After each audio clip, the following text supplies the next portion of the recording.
The 2016 G20 Summit in Hangzhou has concluded. What did world leaders discuss and what was achieved? Hello, I'm Nathan King, filling in for Anna Naidu, and this is The Heat.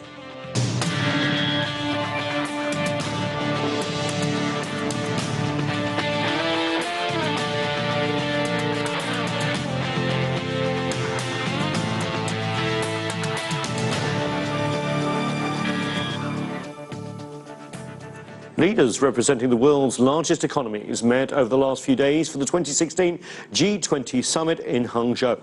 It was the first time China hosted the event. Major issues, of course, like economic recovery and growth were on the agenda. Topics like innovation and global economic governance were also part of the discussion. In a moment, I'll talk with a distinguished international panel of guests. But for more on the G20 Summit, we begin with this report from CCTV correspondent Xi Wenjing. Hi Nathan, the world's attention focused on Hangzhou again at the conclusion of this year's G20 Summit.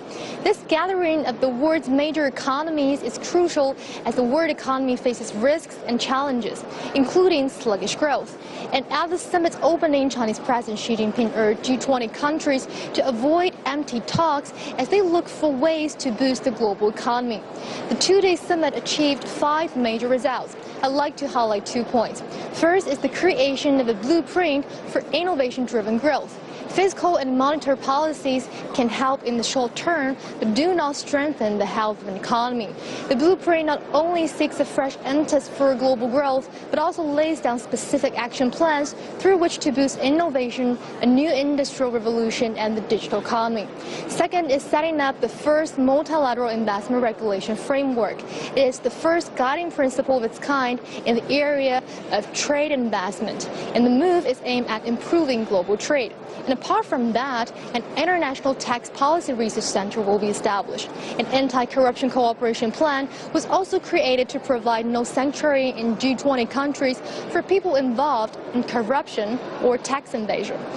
This year's summit also made development a global policy issue and had a record number of developing countries in attendance.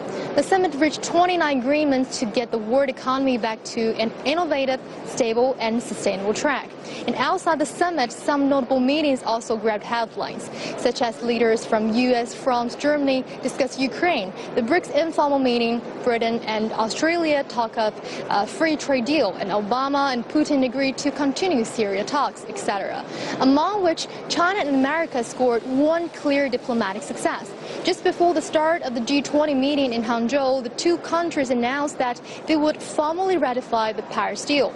As the world's 2 biggest emitters of greenhouse gases, this is a move that's considered as a significant advance in the battle against global warming.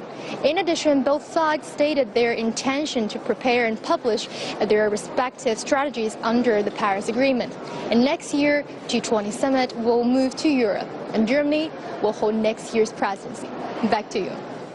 Thanks again, Xi Wenjing. And joining me from Beijing is Yo Fa. He is former Vice President of the China Institute of International Studies. Also with us from Berlin is Volker Stanzel. He's a senior advisor at the European Council of Foreign Relations, and he's a former German ambassador to China. And joining us from Shanghai is Charles Tang. He's chairman of the Brazil-China Chamber of Commerce. And with me here in the studio is Daniel Price. He has served as President Bush's representative of the G8 and G20 summits, and he's currently the managing director of Rock Creek Global Advisors. Welcome, all of you, to the show. Let's first of all start in Beijing with Yo Fa. Before I get your reaction, let's hear from the Chinese President Xi Jinping as the G20 wrapped up. In the last 2 days, leaders from G20 members, guest countries, and international organizations have engaged in in-depth discussions under the theme towards an innovative, invigorated, interconnected, and inclusive world economy. More specifically, strengthening policy coordination and breaking a new path for growth, more effective and efficient global economic and financial governance, robust international trade and investment, and inclusive and interconnected development. So, Yo Fa in Beijing, do you think that was achieved at the G20 summit? All those points hit? I think at the opening speech, President Xi Jinping made it very clear about the 4 I's, that is innovation, invigoration, and interconnectivity and inclusiveness. At the closing ceremony and also at the press release meeting, President Xi Jinping proudly told the audience and the press circle that this summit in Hangzhou fully realized the pre-planned agendas. Namely, the Hangzhou summit charted out a new roadmap for the future growth of the global economy. The leaders reached the consensus and agreed to coordinate policies to keep the global economy to stay in course. And second, the leaders also agreed to renovate the economic growth. And thirdly, the leaders agreed to promote the global governance in the areas of physical policies and monetary policies. And number 4, the leaders also agreed to further promote the free trade investment, which would help to consolidate the foundation for the global economy. Last but not least, leaders agreed to promote the inclusive and interconnected development, which would help to balance out the economic development among the developed countries and the developing world. Back to you, Mr. King. Thank you very much. I want to bring in Dan Price here in the studio, actually, because he's absolutely right. There was a coordinated effort to raise growth. We knew that at the beginning, both long-term, shared widely, but also coming out of the statements as the G20 wrapped up, a big opposition to protectionism as well. Do you think this can be achieved, considering the global environment we are? We have a general election here in the US, which is pretty protectionist in its rhetoric. Well, one of the hallmarks of the G20 has historically been pushing back against protectionism. I certainly agree with you that that is now more important than ever. I don't think it's really going to affect the rhetoric of U.S. presidential electoral politics, which are aimed at a domestic audience. But a number of the building blocks put in place by the G20 and by this summit, particularly in the area of digital economy, can be very helpful.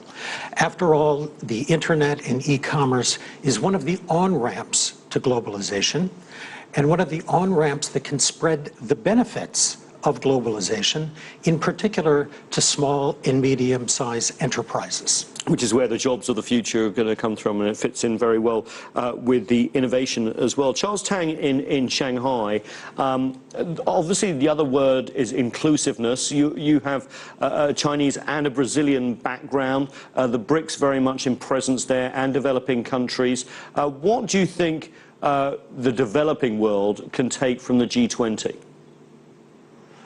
Well, I think that, born in the crisis, the financial crisis of 2009, the G20 plays a very important role to discuss how we can improve the world economy. And to that extent, the developing world has been benefiting very much from the Chinese investments worldwide. If you look at Africa, Africa was left by its former colonial masters as a lost continent for many decades until China invested very much and transformed it into a continent of hope. And the same way, Latin America and the Caribbean, America's backyard, is also benefiting from massive Chinese investments in trade. Brazil has a, surplus position and against China for many years. Its foreign reserves are over $350 billion. And, Chinese companies are making massive investments into Brazil despite the economic downturn from the political crisis that Brazil just went through. Yeah, indeed. Volker Stanzel, in Berlin, the baton has been passed to you guys now. Of course, Germany will be the next host of the G20. But before that, let's examine this one. In terms of Europe, the growth agenda, of course, is particularly important, considering a stagnant growth there. What coming out of the G20 summit gave you any hope? Well, the fact that China and Germany already prepared how to hand over the baton and how to supervise whether anything is really implemented of the decisions that are supposed to promote growth. We will have working groups which set up working agendas, and in the course of the next 12 months, these will be checked and controlled by representatives of both China and Germany to see whether anything is really happening of this extremely ambitious agenda. I mean, to add to what I think Daniel said at the outset, the G20 have always pushed back against protectionism, but with little success, one must say. So if now we try this approach to go through working plans, maybe that will lead to some success, hopefully. You're in Beijing, and that's a good point, isn't it? That obviously China very much center stage here, driving the agenda of the G20, but will it be implemented given the current global climate? Well, I think one saying goes, we cannot expect the glacier to melt in 1 week. And all the economic problems that we face today were caused by many symptoms and the root causes. But the good thing is the G20 leaders have agreed to put the inclusive development at the front stage. And we have another saying goes, a good start is half done. We hope that the stage has been set. It's up for the Chinese leaders and the German leaders to coordinate and follow up with the concrete measures. And so I am hopefully that, much progress will be made on the areas that have been agreed at Hangzhou Summit. There were a couple of concrete things, Daniel Price, coming out of this, especially the strong statement on refraining for competitive devaluations when it comes to currency, which of course is a hot button issue. Also addressed was overcapacity in some industries. Europeans and others have pointed the finger at China about their steel production. China says global growth will handle that, but has also said it will cut back on production. So it seems to me that these long-term problems may be actually reaching a solution in terms of consensus. Well, certainly one of the key deliverables was the establishment of the global platform to address. Explain that a little bit. It's a global forum to address the issues of overcapacity. As you mentioned, Europe and the United States have for some time been concerned about excess capacity in steel and aluminum coming from China. The Chinese have offered a number of explanations for this and have suggested a number of solutions. But I think emerging from this summit is a set of measures that can actually help address the problem, not only transparency in terms of supply, but as you may have noted in the bilateral between President Xi Jinping and President Obama, there was the statement that says the market should play the decisive role in the allocation of credit. This will help with SOE reform, overcapacity, as well as the kind of chronic problem of non-performing loans. And with the currency situation? That has historically been an area of concern. Exchange rates, so-called currency manipulation. I think the reiteration of the pledge of parties not to engage in competitive devaluation and not to target particular exchange rates for competitive purposes is very welcome. I just want to go back to Beijing quickly, out of order here. Yofar, what do you think in terms of the cooperative language that's come out of some of these thorny issues going forward? Do you think that all the big global economies can now be singing the same song, if you like, because of the need for growth? Well, I think at least from what I can see, this summit in Hangzhou has produced quite a lot of consensus. You know, some economies are at the developed stage, and others are just following up yet. But it is a good thing that the consensus has been reached, and this is a good start. And the second thing is the leaders have agreed to join hands in the areas of physical and monetary policy coordinations. They've also agreed to readjust their economic structures.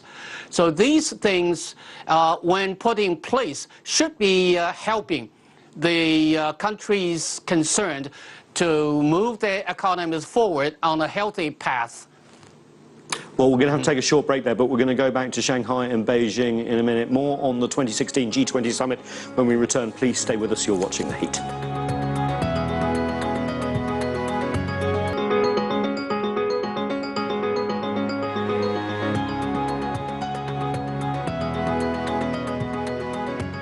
Welcome back to The Heat. We are talking about the G20 Summit that took place in Hangzhou over the weekend. Welcome back to all our guests. So I want to go back to Shanghai and Charles Tang, Brazil-China Chamber of Commerce. You, of course, took part on the B20 side of the summit as well. And a lot of excitement around that, considering one of the major groups was chaired by Jack Ma, head of Alibaba, which, of course, is based in Hangzhou. Lots of ideas there. What stuck out to you? Well, I think that with regard to Brazil-China relationship and China's approach to the whole world, China is driving a lot of economic growth in the developing countries just by the massive investment in trade with these countries. And in Brazil, during the high-level business seminar in Shanghai, where President Temer and 4 of his ministers, Minister José Serra, who was a fellow Cornellian from Cornell University, Enrique Meirelles, the Minister of Finance, which has proposed a very wise way to tackle Brazil's economic problems by cutting the cost of government, and the Minister of Agriculture and the Minister of Transport, who's a young minister in charge of 70% of all the Brazilian assets that will be privatized. I think that the potential for much increased partnership between Brazil and China and Latin America and China is very great. Volker, can I bring you in from Berlin? Because innovation was one of the key hallmarks of the summit. It was on the agenda from begin with at the top. And as this closed, using innovation to reignite the engine of growth, that's something Germany can obviously get its arms around?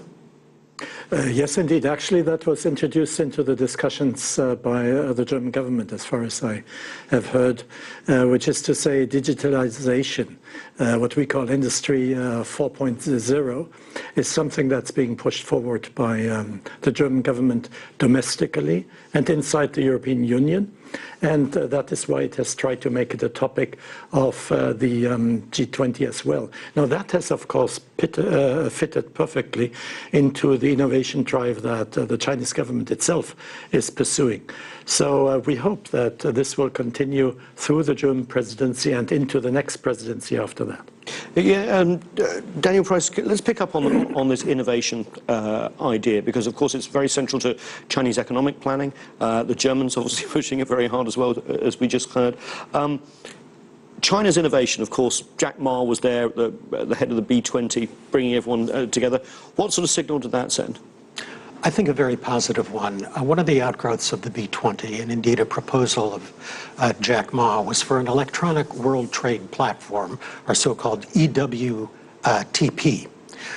The idea here is that business and government working together can lower the barriers to e-commerce to make it possible for small businesses, for individuals to become involved in global supply chains, and so spread the benefits of globalization by reducing customs barriers, reducing tax barriers, providing a forum for sharing best practices and compliance with standards. And given that we're seeing in Europe and in the United States and elsewhere a kind of backlash against globalization, this might help contribute to revalidating the principal premise of the benefits of globalization. It's fascinating. Liu Yufa in Beijing, innovation very much in China's economic plan. This idea of entrepreneurship, of small and medium-sized businesses using the technologies of today and tomorrow, very much China's view of how things should go as well, correct? With regard to the renovation of economic growth, because traditionally the modalities adopted by the developed and the developing countries are no longer working that effectively. We all know 8 years after the financial crisis, the global economy is growing lukewarm, to say the best. So here, the renovation of economic growth should start from the readjustment of the economic structure and try to identify new areas to allow technologies to take place. And I think according to the Chinese government, the supply side reform and also the demand side reform would also help to promote the healthy economic growth. Yeah, Hangzhou very much a centre for that off the back of Alibaba and other successes too. What about, just staying with you, so what about financial regulatory reform and domestic reforms? We're thinking of the state-owned enterprises too in China. Does G20 help pushing that agenda forward too? Oh, definitely. As the leaders at the summit in Hangzhou have agreed to promote the transparent, more open financial and the physical policies, China as a major economy has to abide by the international game rules and to observe the international practices. So in this regard, this summit will also provide new incentives for the Chinese government to clear the domestic economic house, and so that the national economy would be sitting on a new and sound foundation to move forward.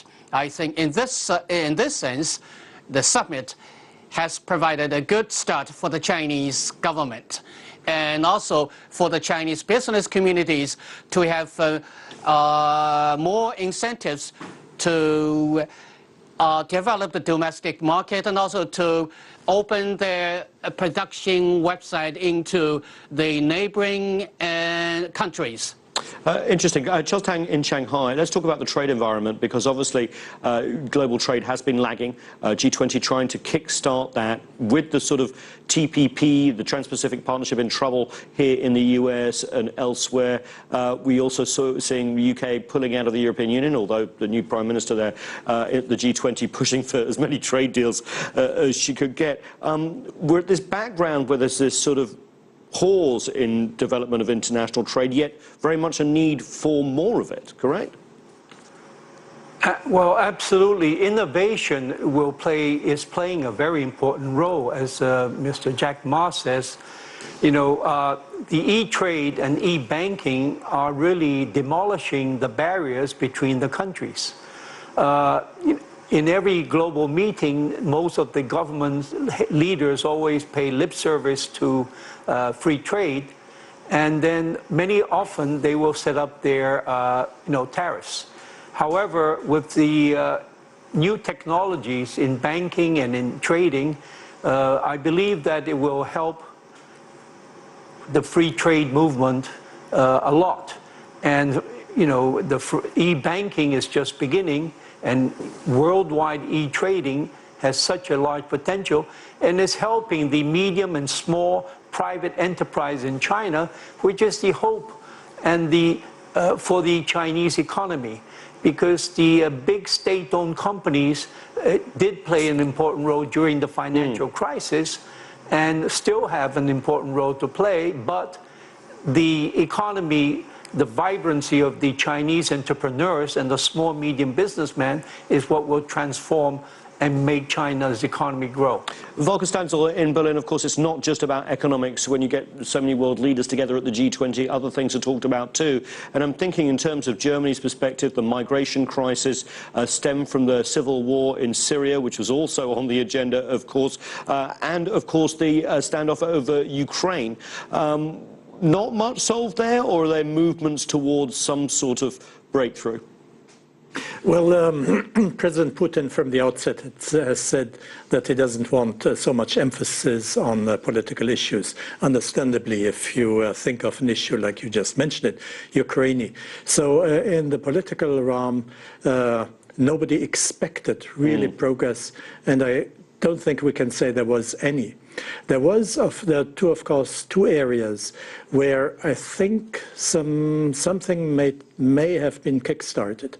One is the area of tax evasion, and the second one is refugees. You spoke about the migrant problem. Migrant problem is a worldwide problem. The world community has failed in taking care of that by denying the UNHCR sufficient funds.